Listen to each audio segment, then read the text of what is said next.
Inshuti y'igikoni nezejwe no kubana namwe kuri uyu munsi. Ndizera aho muri mumeze neza, abatameze neza muhumure muraza kumera neza.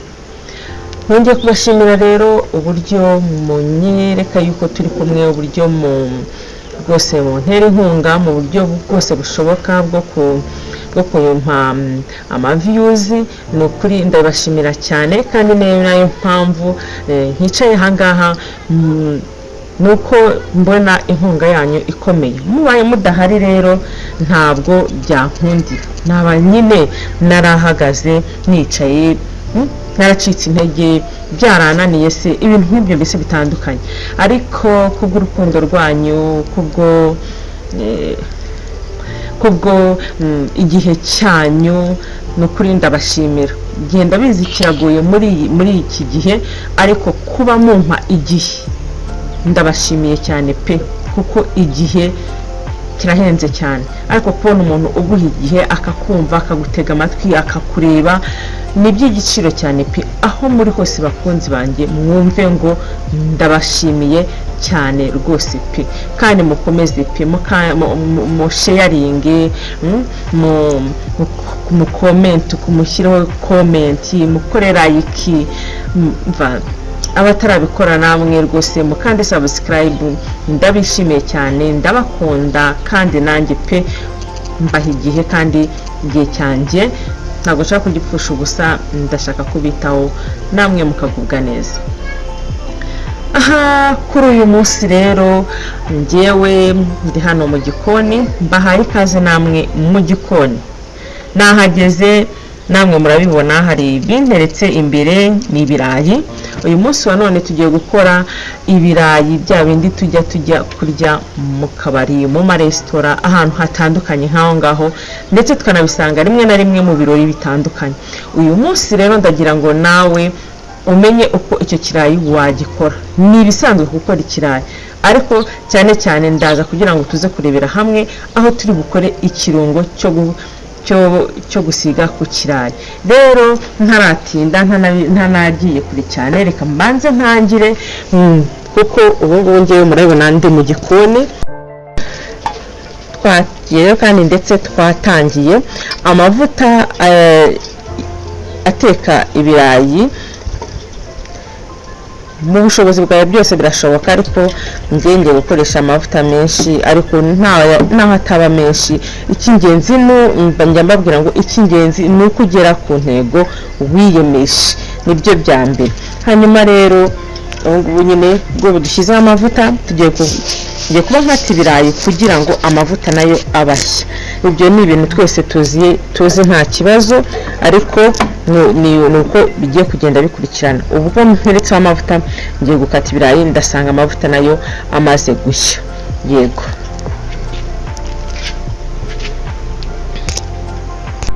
rero natangiye ni gutya. Ubundi ikirayi ugikata gutya nibyo byiza. Urabona nubwo ibirayi biba bifite inguni zitandukanye, hari kugikata kimeze gutya, hari kugikata kimeze gutya, ariko ibyiza ni uko ugikata kimeze gutya. Nibwo niyo mpamvu ujya ubona mu kabari kiba kimeze neza, kirambuye neza. Ni na system yo kugikata ni uko bimeze. Aha, kongera ugakata.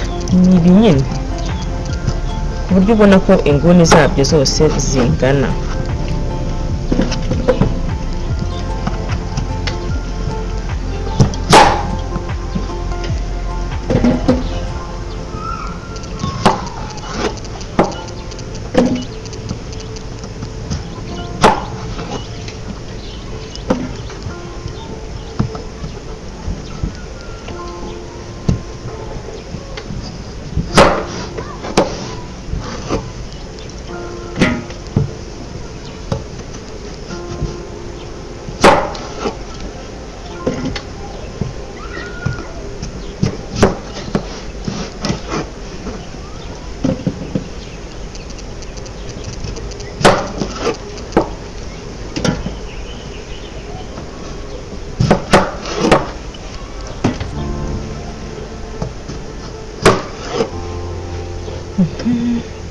Ni gutya rero. Rero ubu ngubu twatangiye gushyiramo ibirayi. Yego,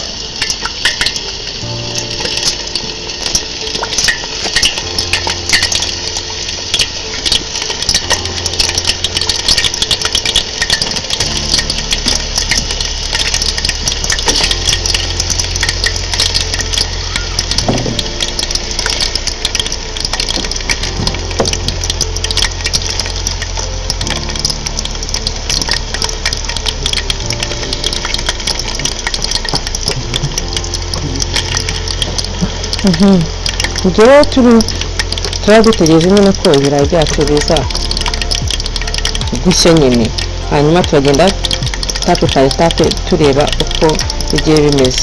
Hanyuma reka nce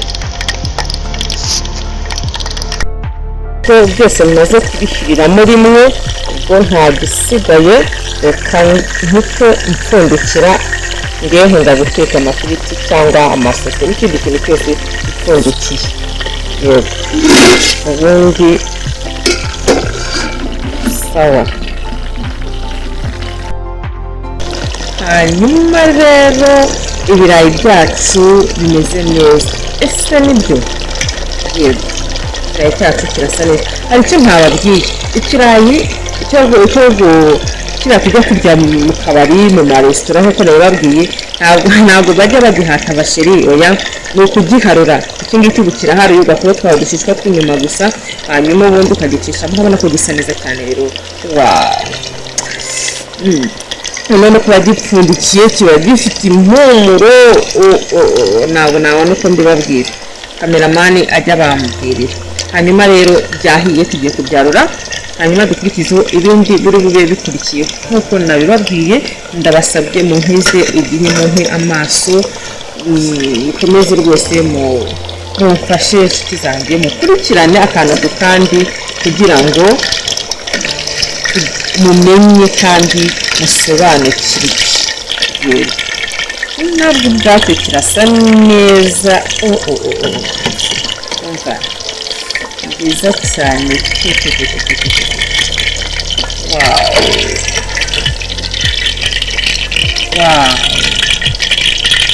Byiza cyane pe, ni byiza cyane rwose.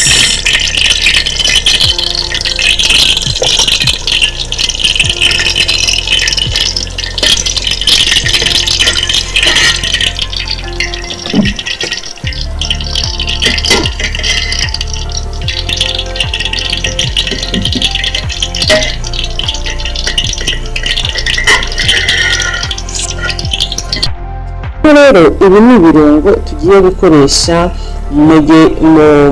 mu kuza gusiga ikirayi cyacu. Ibi ni byo birungo ngiye kwifashisha kugira ngo dukore ikirungo cy'ikirayi kiryoshye, gihumura kwa kundi nawe nyine uzi. Hanyuma rero nyine turatangiye. Nyine iyi ni romari yateye muzi, nyine ikora mu cyayi, ikora mu nyama, ikora hose, ariko ni nyine ni romari, ni ya yindi nyine tuzi keyisan yo mu cyayi n'ibindi byose. Ariko nayo ngiye mu nyama wayishyiramo, nuko ngewe ntayo nabashije kubona uyu munsi. Ibi ni ibitunguru by'umutuku, ni bisanzwe, sosi tomate, n'utu turungo. Ni utundi twa tayari, ubundi ukoresheje tayari cyane n'ibyo byiza, na magi, n'amavuta n'umunyu. Ibyo tugiye kwifashisha mu kugira ngo dukore ikirungo cyacu, kandi kiraza kimeze neza, kiryoshye, kinahumura pe. Hanyuma rero reka ntangire banze nkate ibitunguru.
guteka ikirungo cyo gusiga kuri bya birayi twateguye.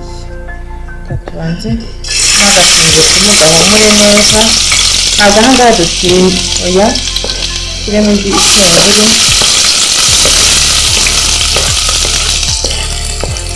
Na nyirangana yatangiye sinabiretse tungurusumu, ariko aya nayiteguye na seleri. Izi nazo ni seleri ngiye gushyiramo, ntabwo nari naziberetse nazo, ariko ndazishyiramo. Hanyuma nshyiremo na cya kirungo cya romari.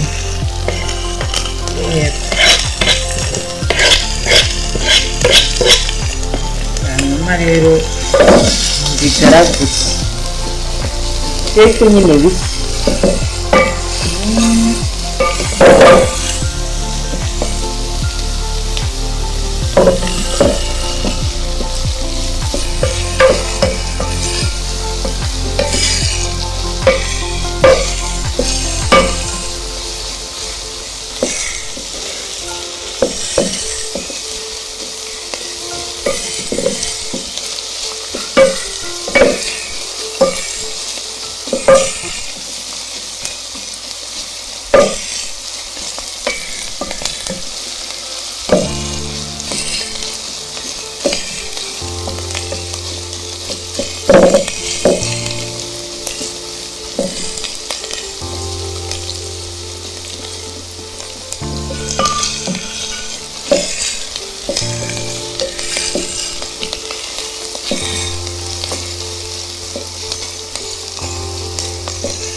hanyuma rero ikirayi cyacu twateguye cyangwa se ibirayi twateguye twigiraho kuri uyu munsi tukaba turabisoje, ni uko nguko biba bimeze. Hanyuma rero nimba wakurikiye nubikora uzaryoherwa. Hanyuma rero njyewe nahishije mvuye mu gikoni maze gushyira ku isahane, hanyuma rero ahasigaye turyoherwe. Wow, ibirayi bisa neza biryoshye, n'aka gatunguru byose ugasanga ni ibintu bimeze neza cyane rwose. Ni karibu ku meza. Wow, wow.